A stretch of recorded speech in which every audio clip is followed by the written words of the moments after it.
ulit si Fried Chicken po, ang manok lover po ng Cebu. Ngayon po, nakikita niyo po ngayon. By the way po, ngayon lang po ulit ako nag-upload ng video na busy po tayo sa mga sinalihan natin konting mga derbies and mga 3 wins po. Now, what you see here in front of you are mga December born po ito. Around Monday po, 2nd, 3rd Monday po ng December yata. So, 15 or 16. Para po ito sa local. Meron din po akong isang local pa po doon sa kabila. Dililipat pa po yun dito sa kabilang pwesto. But anyways po, ito po yung mga napansin niyo po, marami pa rin pong itim. Yeah. May hawak po akong dilaw kasi hindi ako makapasok dito pagka wala akong hawak. Pagka pumasok ko, lalabas din sila lahat doon sa pwestuhan. Now, as you can see po, na ito po yung slash brooder area po. Meron po kaming brooding area po doon. Pero pagkatapos po ng ilang weeks po, nililipat po namin dito. As you can see po yung mga design. Meron po itong trapal. Yan, sarado po yan.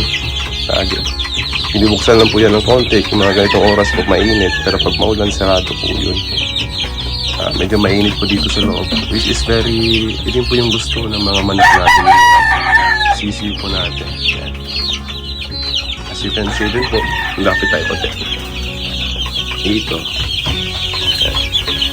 Dito may semento po itong ilalim nito. Tapos may iba.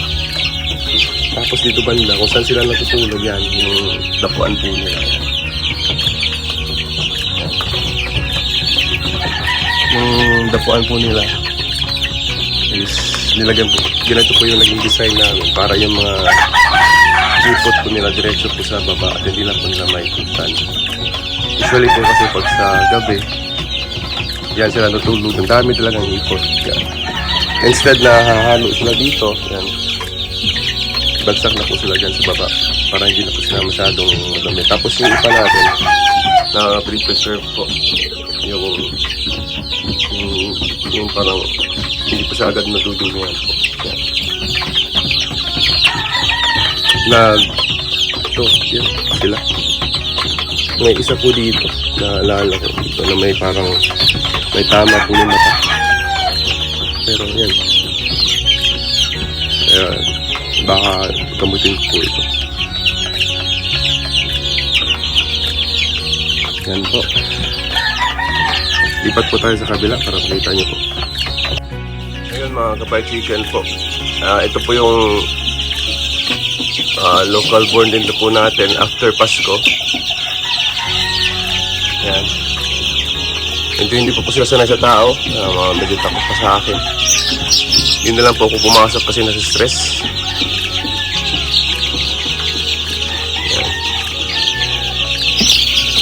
Same pa rin po ng yung kabila, yung pinakita ko kanina. May green po doon sa loob. Para doon po sila umipot. Napansin nyo po na wala pa po silang dapuan. Hindi pa namin nilagyan. Para po kasi nasanay kasi sila matulog doon sa kulay green po na parang net na plastic. Lalagyan na lang po namin pag lumaki-laki na. Baka kasi masira po yung sa gitna nila, yung pitso nila. Pagka ganun.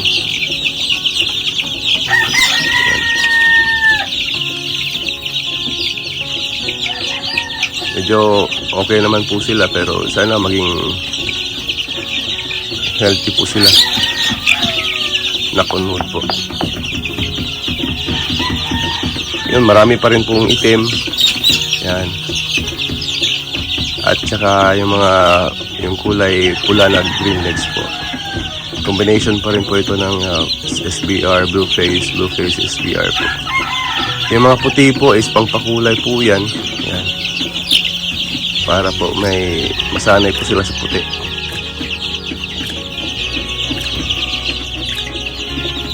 Sa kanila. Dito.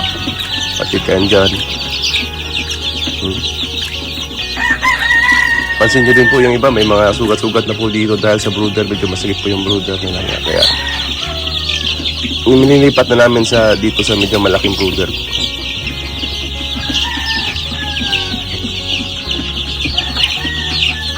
Yan. Sarado ko na po.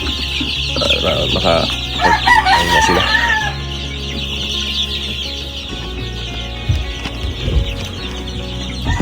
Yan.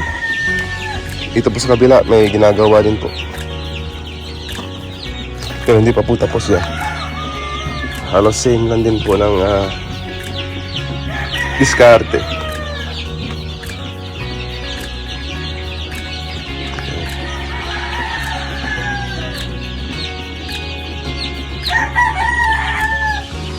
Ito yung magiging range area dito. Okay, sa gitna ng range area. Tapos yung sa kabila dito. Ayan, ito naman yung range area sa yung una. So ayan po. Ako po yung nagpapasalamat po at umabot po kayo sa dulo ng video. Ako po ulit si Fried Chicken, ang manok lover po ng Cebu. Kita-kits po tayo.